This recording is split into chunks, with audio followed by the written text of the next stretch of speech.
Kesaksian Adolf Mukans dalam pengalamannya, dia berkata saya adalah seorang ahli sihir. Saya mencapai tingkat yang sangat tinggi dalam ilmu gaib. Ketika saya pindah ke lingkungan baru, di malam hari saya memanggil semua roh penduduk lingkungan saya untuk muncul dan berparade di hadapan saya.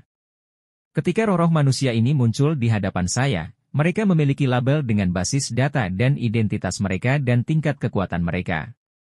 Saya akan tahu apakah orang itu adalah seorang penyihir, seorang pemuja setan atau warga sipil yang tidak berdaya. Ada hukum dalam ilmu gaib bahwa ketika seorang ahli sihir tiba di suatu tempat dia harus menguji kekuatan setiap orang sebelum tidur.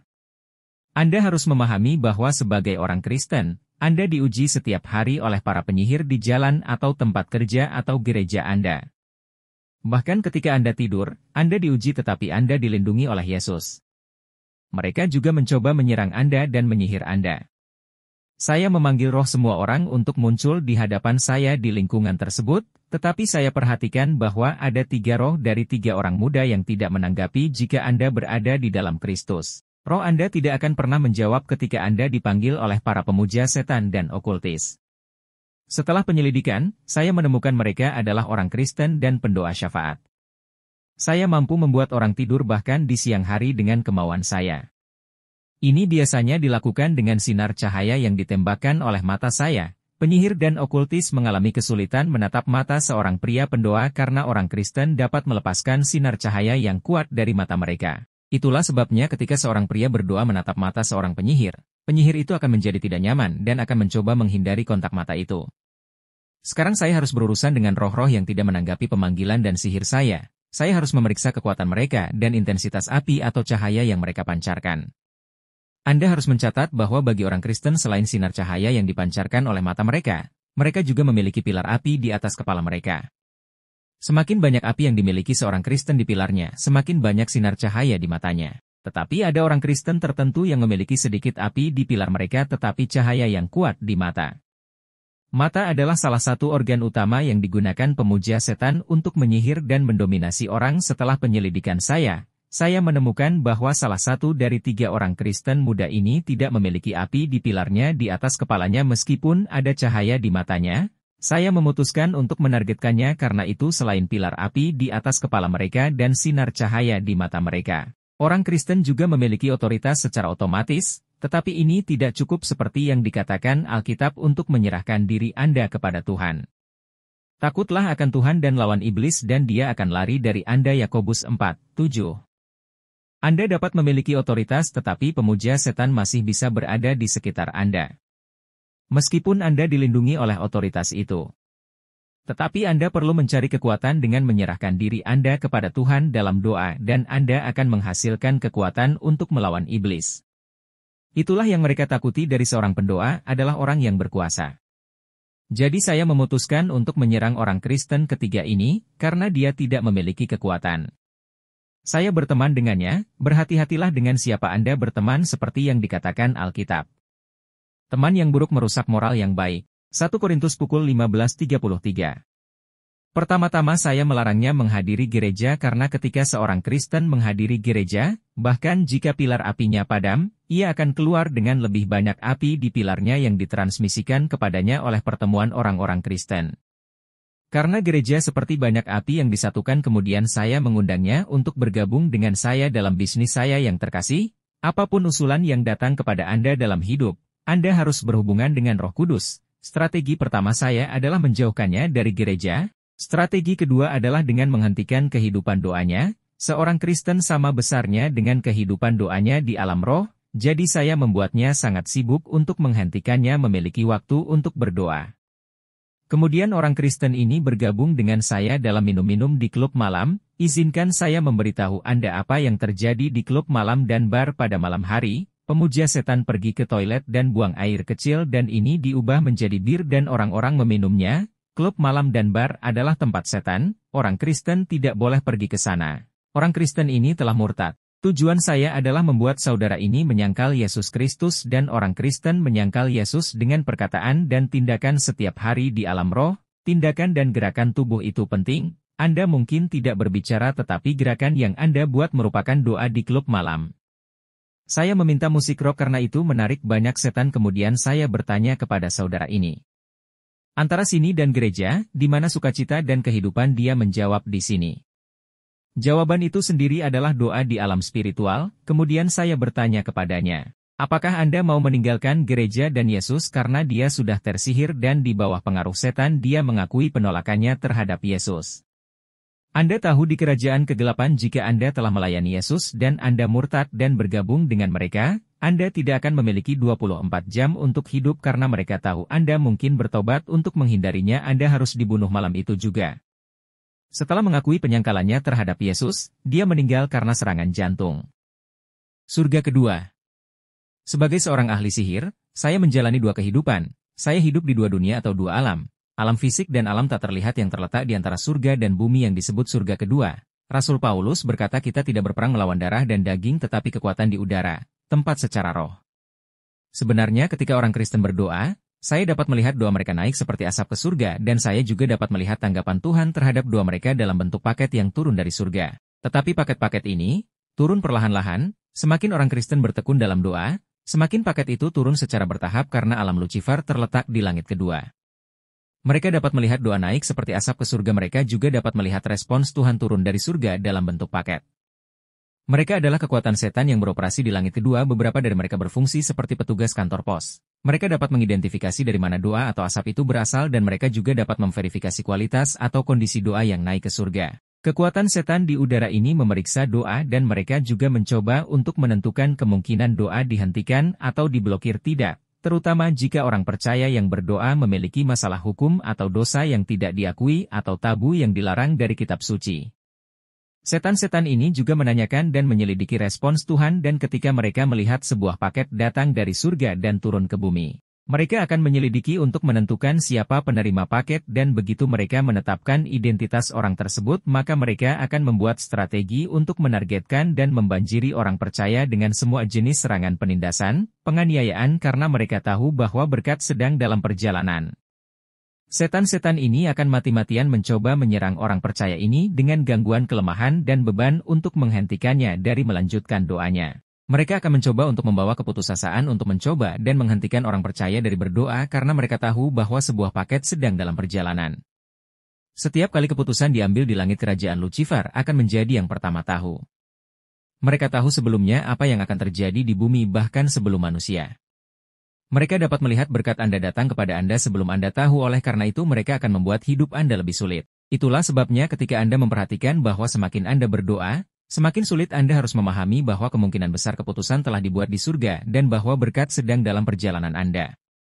Itulah sebabnya Anda kewalahan oleh kerajaan kegelapan tetapi Anda harus bertahan meskipun keadaan terungkap di sekitar hidup Anda. Anda harus mempertahankan pengakuan iman Anda seperti yang dikatakan Alkitab orang benar akan hidup oleh iman dan percaya. Roma pukul 1:17. Tetapi jika Anda menjadi putus asa oleh keadaan di sekitar hidup Anda dan Anda kehilangan iman dan meninggalkan jalan Tuhan, Anda mengabaikan bahwa jawaban Anda sudah dalam perjalanan dan bahwa Tuhan telah menjawab doa Anda. Maka langit kedua akan memiliki dasar hukum dan pembenaran untuk memblokir paket Anda. Poin lainnya adalah ketika ada dosa dalam hidup Anda bahwa Anda gagal untuk mengakui.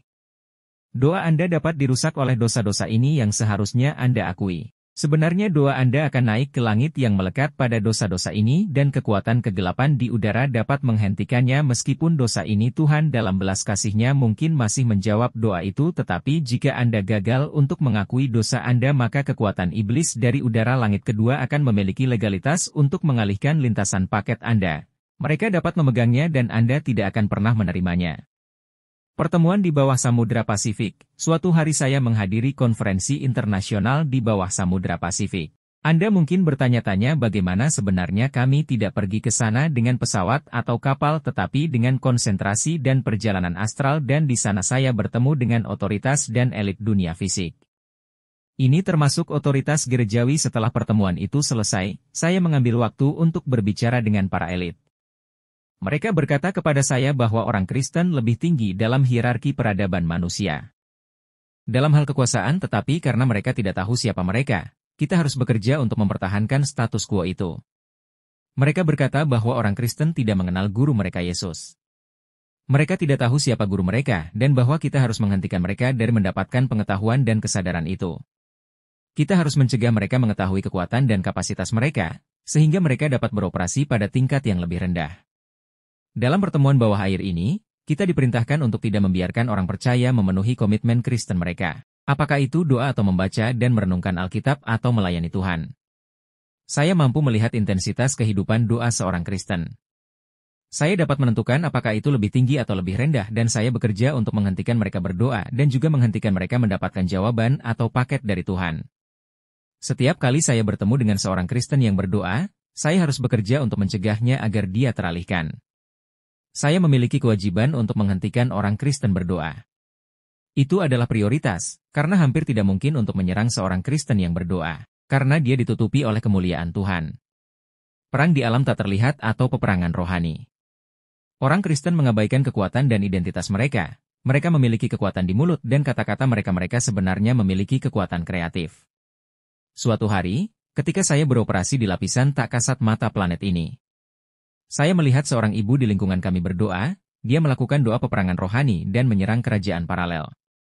Saya mendengar ketika dia berkata saya mengambil otoritas melawan iblis yang beroperasi di lingkungan ini, saya mengikat mereka semua. Saya sedang mengamati ketika tiba-tiba saya melihat semua jenis iblis yang beroperasi di daerah itu dikumpulkan oleh malaikat.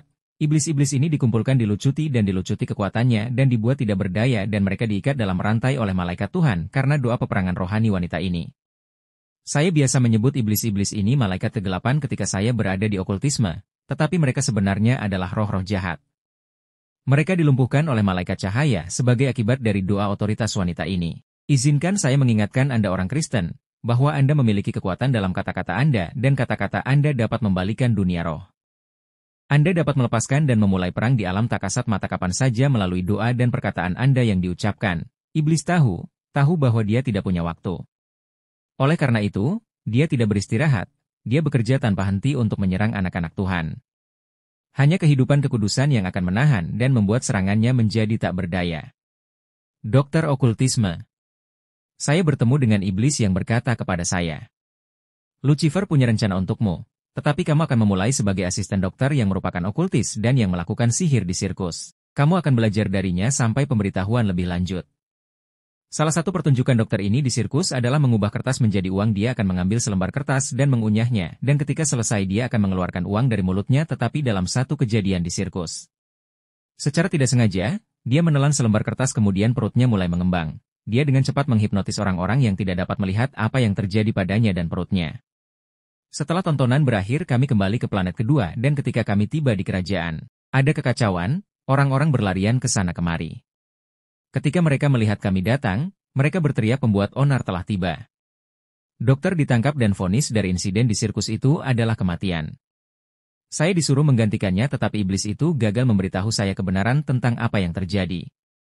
Kemudian saya kembali ke bumi dan saya bertanya kepada Satanis Adonis yang menginisiasi saya. Dia mengatakan bahwa dokter itu membuat kesalahan itu adalah kecelakaan. Karena kecelakaan dia tidak tahu bahwa kertas yang dia gunakan adalah perjanjian baru, dia mengubahnya menjadi uang. Itulah sebabnya dia berakhir dalam masalah.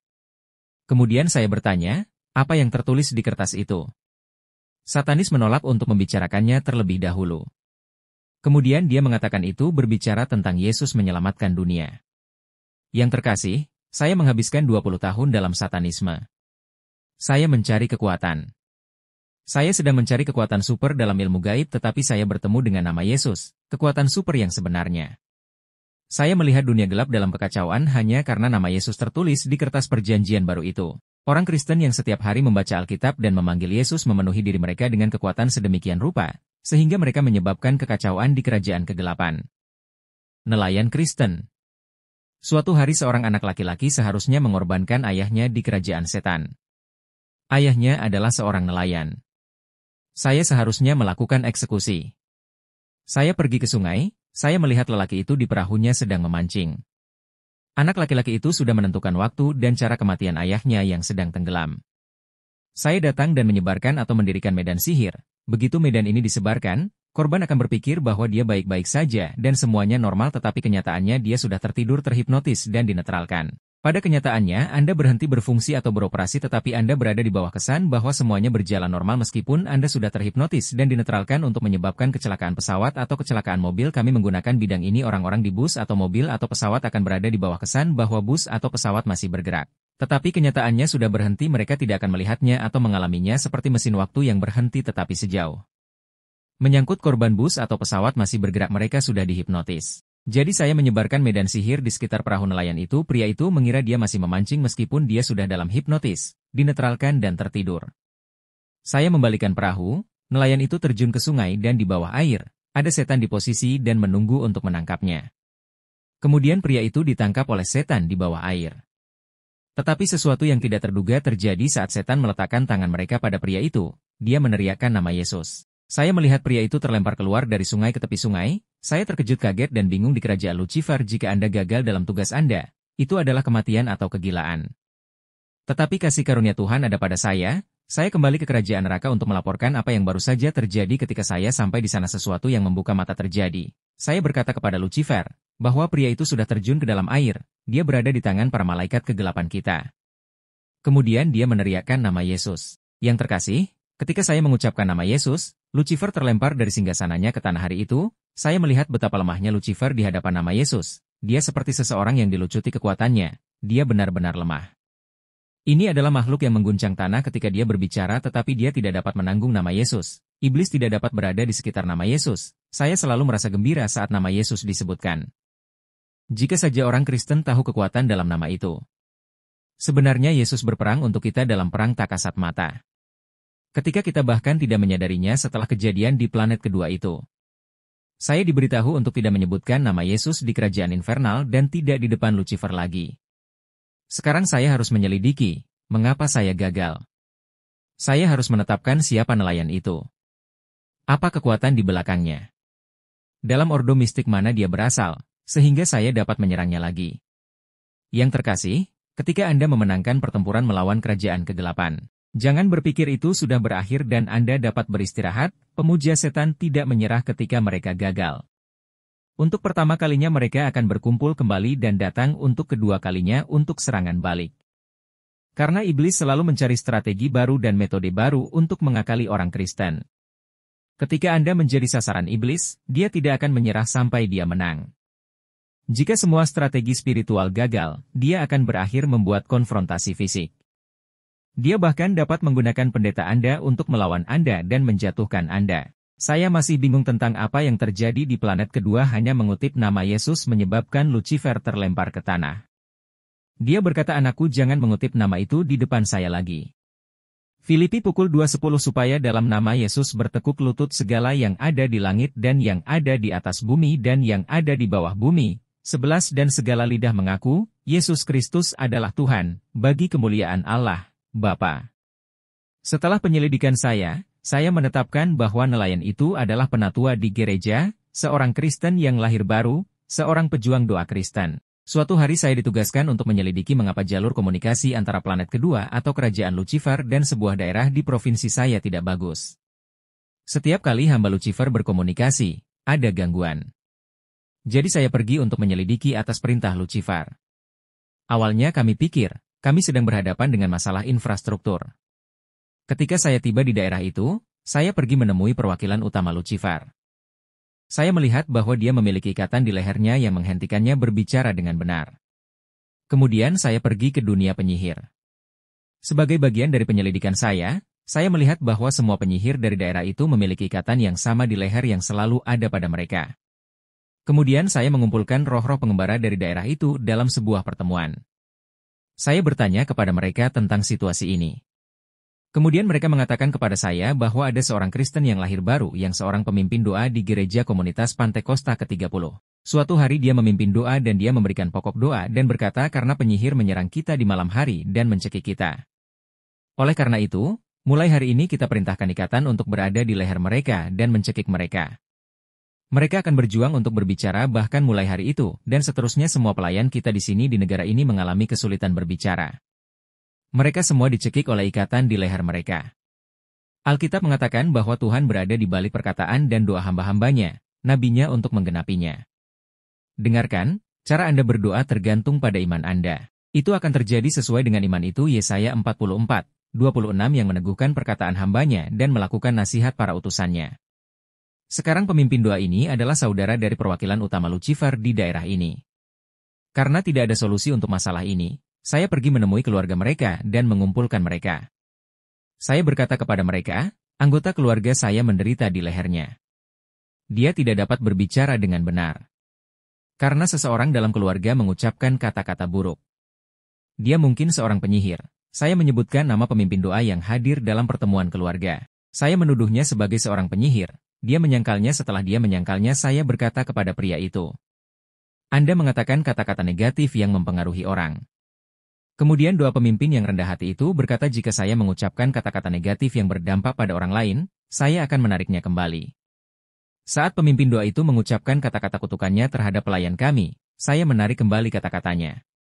Akibatnya, ikatan di leher pelayan kami, para pemuja setan dan penyihir, dicabut.